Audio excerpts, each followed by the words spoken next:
Welcome to world views. मैं जसबी। भारत और Saudi अरब बहुत जल्द इतिहास में पहली बार संयुक्त सैन्य अभ्यास करने जा रहे हैं और इस इवेंट को सऊदी अरब की विदेश नीति न केवल एक बड़े बदलाव के रूप में देखा जा रहा है, बल्कि दोनों देशों के बीच में पहली बार होने वाले इस संयुक्त सैन्य अभ्यास से खाड़ी देशों के रणनीतिक समीकरण बनने की पूरी संभावना व्यक्त की जा रही है। और इसी उद्देश्य के लिए भारत की सैन्य टुकड़ी बहुत जल्द सऊदी अरब का आगामी कुछ महीनों में ही दौरा करने वाली है। यहाँ पर आप द व्यून का आर्टिकल भी देख पा रहे होंगे कि in a first Indian Saudi Arabia armies to undertake joint bilateral exercise. तो इस बायलैटरल एक्सरसाइज के क्या मायने हैं और पूरे मिडिल ईस्ट में इस बायलैटरल एक्सरसाइज का क्या प्रभाव पड़ने वाला, तो इसी विषय पर अब बात करेंगे। तो बने रहेगा वीडियो में आगे बढ़े उससे पहले निवेदन है कि यदि चैनल को सब्सक्राइब नहीं किया तो चैनल को सब्सक्राइब कर लीजिएगा। अब यदि हम इस बायलैटरल मिलिट्री एक्सरसाइज की हम बात करें तो इस प्रकार के कार्यक्रमों की जो पृष्ठभूमि की यदि हम बात करें या ग्राउंड तैयार करने की बात करें तो उस समय तैयार हो गई थी जब हमारे सैन्य प्रमुख MM नरवणे साहब इतिहास में पहली बार सऊदी अरब की यात्रा पर गए हुए थे। और इस यात्रा के दौरान न केवल MM साहब ने सऊदी अरब के टॉप लीडर से बात की, बल्कि वहाँ की जो आर्मी एकेडमी है उसका भी दौरा किया था। तो इसी से संभावना व्यक्त की जा रही थी आने वाले समय में सऊदी अरब और भारत के बीच में रक्षा के क्षेत्र में भी संबंध प्रगाढ़ होने वाले हैं। यहाँ तो उस इवेंट को, उस यात्रा को दुनिया भर के मीडिया के अंदर भी प्रमुखता से कवर किया गया था। और यहाँ पर अल जजीरा चैनल का भी आर्टिकल है, यहाँ पर आप देख पा रहे होंगे कि India army chief embark on historic trip to UAE and Saudi Arab. तो इस यात्रा को एक हिस्टोरिक ट्रिप के रूप में वर्ल्ड मीडिया के द्वारा पोर्ट्रेट किया गया था। और इस यात्रा के दौरान ये भी कहा जा रहा था कि भारत और मिडिल ईस्ट के देशों के बीच में, विशेष रूप से सऊदी अरब और UAE के बीच में एक स्ट्रेंथन और स्ट्रेटेजिक डीपन कोऑपरेशन बढ़ने वाला है। तो इससे ये व्यक्त किया जा रहा था कि सऊदी अरब और UAE समेत दूसरे मिडिल ईस्ट के देशों के बीच में स्ट्रेंथनिंग होगी, वो भी स्ट्रेटेजिक क्षेत्र में, डिफेंस के क्षेत्र में। और जिसका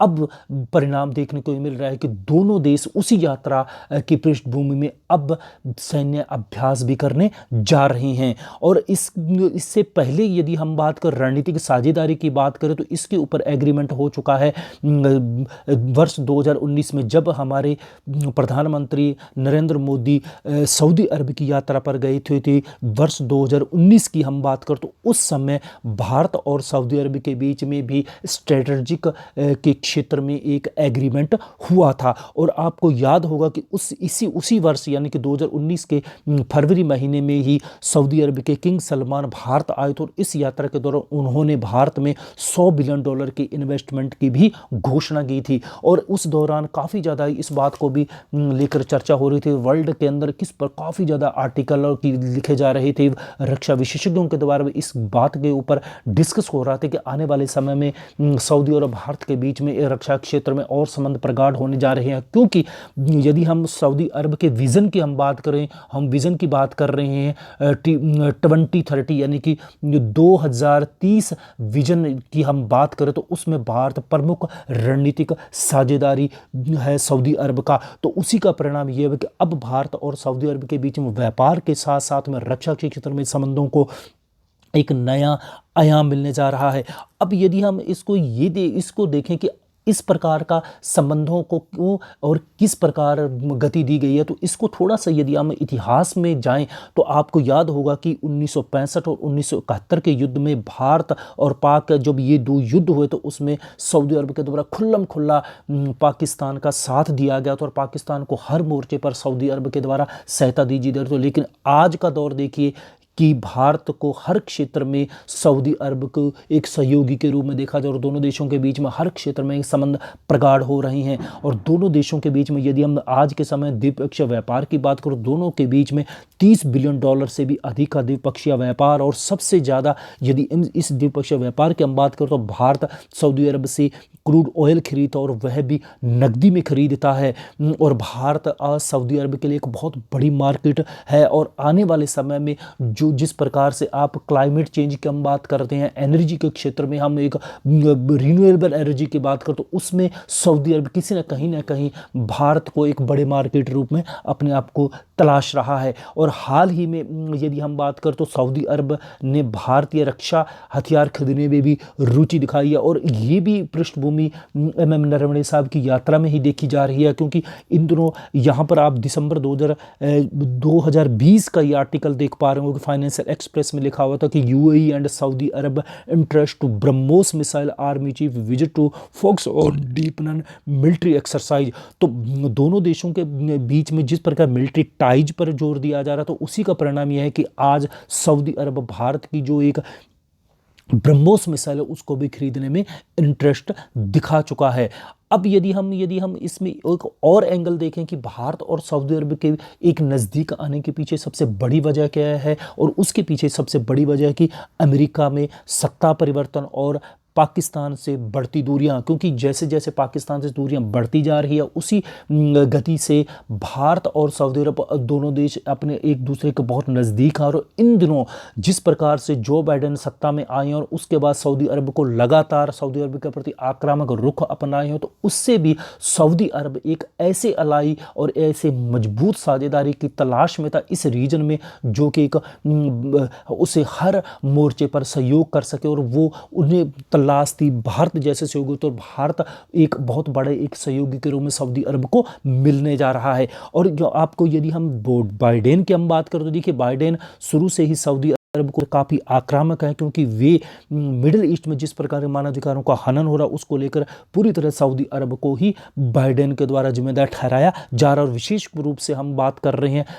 यमन की। देखिए, यमन के अंदर जिस प्रकार गृह युद्ध चल रहा है और वहाँ पर सऊदी अरब लार्ज स्केल पर जो बॉम्बिंग कर रहा है, तो उसके लिए भी सऊदी अरब को अमेरिका के राष्ट्रपति जो बाइडेन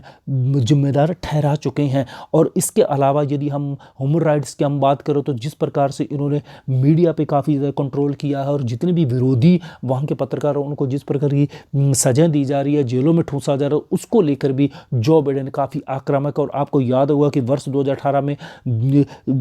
जो ये जमाल खाशोगी की जो हत्या हुई थी, उसको लेकर भी जो बाइडेन खुश नहीं है। और इसी का परिणाम ये हो कि हाल ही में राष्ट्रपति जो बाइडेन का हथियार सप्लाई को भी रद्द कर दी। यहाँ पर फाइनेंशियल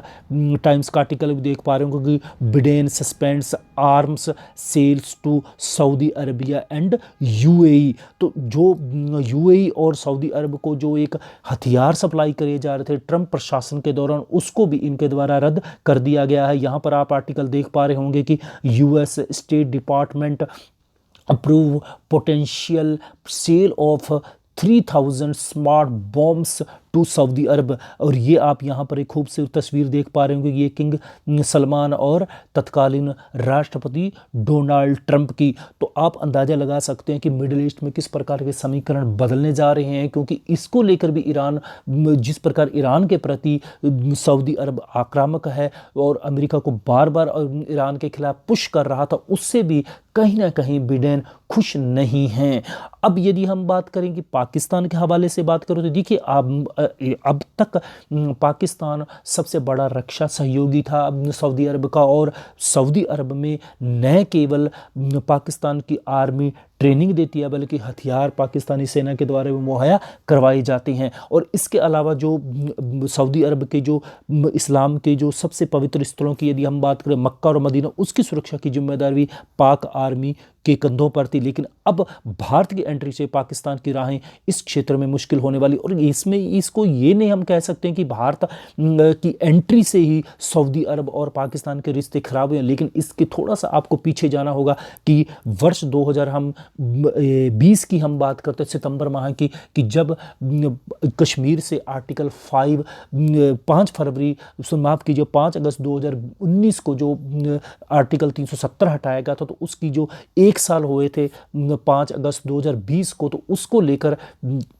बार बार पाकिस्तान के द्वारा सऊदी अरब से आग्रह किया जा रहा था कि ओआईसी की मीटिंग बुलाई जाए और उसमें कश्मीर इश्यू को डिस्कस किया जाए। लेकिन जब सऊदी अरब ने इस कश्मीर इश्यू पर डिस्कस करने से मना कर दिया, तो तब पाक जो विदेश मंत्री उन्होंने काफ़ी ज़्यादा सऊदी अरब को लेकर ख़राब टिप्पणी की थी। तो इससे दोनों देशों के बीच में काफ़ी ज़्यादा रिश्ते ख़राब हो गए थे। तो फिर उसके बाद आपको याद होगा कि फिर जो वहाँ के पाकिस्तान के जो आर्मी चीफ है है बाजवा साहब, वो भी सऊदी अरब गए थे, तो उसमें भी सऊदी अरब के किंग सुल्तान ने मिलने से उनसे मना कर दिया था। यहाँ पर कुरैशी साहब का, जो कि पाकिस्तान के विदेश मंत्री, उनका यहाँ पर एक आर्टिकल भी देख पा रहे होंगे, उनकी हवाले से जो ये न्यूज़ लगी है कि Qureshi Saudi criticism on Kashmir hint shift in Pakistan strategy for the Islamic world. तो उन्होंने न केवल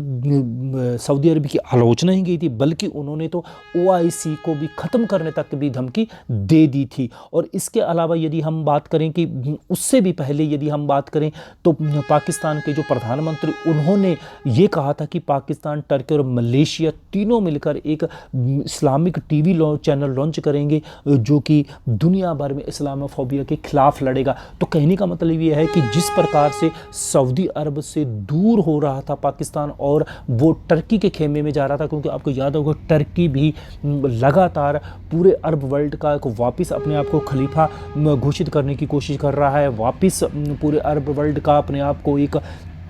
प्रमुख बनने की कोशिश में लगा हो। तो उससे भी सऊदी अरब कहीं ना कहीं पाकिस्तान से नाराज़ है। इसके अलावा अब यदि हम बात करें तो भारत के समक्ष भी इसकी चुनौतियाँ, क्योंकि देखिए जैसे जैसे भारत सऊदी अरब के नज़दीक जाएगा तो उसी पैरेलल हमें ये भी नहीं भूलना चाहिए कि भारत को मिडिल ईस्ट में काफ़ी चुनौतियाँ मिलने वाली। उसकी जो सबसे बड़ी यदि चुनौती की बात करें तो उसमें पाकिस्तान और एक तरफ चीन का जो एक सैन्य गठबंधन है, और उसमें जो दोनों देशों का जो सैन्य गठबंधन, इससे अदन की खाड़ी में एक भारत के लिए एक बहुत बड़ी चिंता हो सकती है। क्योंकि देखिए जिस प्रकार पाकिस्तान और चीन के द्वारा ग्वादर बंदरगाह को डेवलप किया जा रहा है, CPEC बनाया जा रहा है, फिर चाइना के द्वारा ईरान में भी एक करीब $25 बिलियन का एक 400 बिलियन डॉलर का आगामी 25 सालों के लिए एक इन्वेस्टमेंट किया जा रहा है। तो उससे भारत के लिए एक बहुत बड़ी